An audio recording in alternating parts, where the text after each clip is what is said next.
नमस्कार. सर्वप्रथम जागतिक महिला दिनानिमित्त सर्वांनी ज्या शुभेच्छा दिल्या, सर्वांना आभार व्यक्त करायचे आहे आणि थँक म्हणायचं आहे. त्याचसोबत एक प्रश्न पडलेला आहे, त्याचं थोडंसं म्हणजे मला उत्तर मिळत नाही आहे. तुम्ही थोडीशी मदत करता का?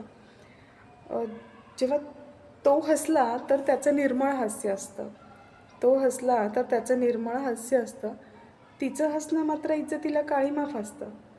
हसणं सारखंच, पण दृष्टिकोन मात्र वेगळा असतो. तो रडला तर सारं जग हेलावून जातं. तो रडला तर सारं जग हेलावून जातं. ती रडली तर म्हणतात रडणं तिच्या नशिबातच असतं. अश्रू एकच, पण किंमत मात्र वेगळी असते. तो बोलला तर तो मनमोकळा असतो. तो बोलला तर तो मनमोकळा असतो. तिचं बोलणं मात्र उद्धटपणा ठरतो. शब्द एकच, पण जाणीव मात्र वेगळी असते. लेकराचा पिता म्हणून त्याला पालनकर्ता म्हणायचं असतं. म्हणूयात ना, लेकराचा पिता म्हणून त्याला पालनकर्ता म्हणायचं असतं. तिने उदरातून जन्म दिला तरी म्हणतात हे तर तिचं कर्तव्यच असतं. कृती एकच, पण भावना मात्र वेगळी असते.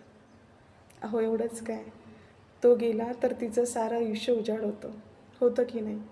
तो गेला तर तिचं सारं आयुष्य उजाड होतं. ती गेली तर तिच्या जागी दुसरं कोणीतरी येतं. खरंच स्त्रीच्या जगण्याला नसू द्या, पण मरण्यालाही काहीच अर्थ नसतो. बघा, पटतंय का?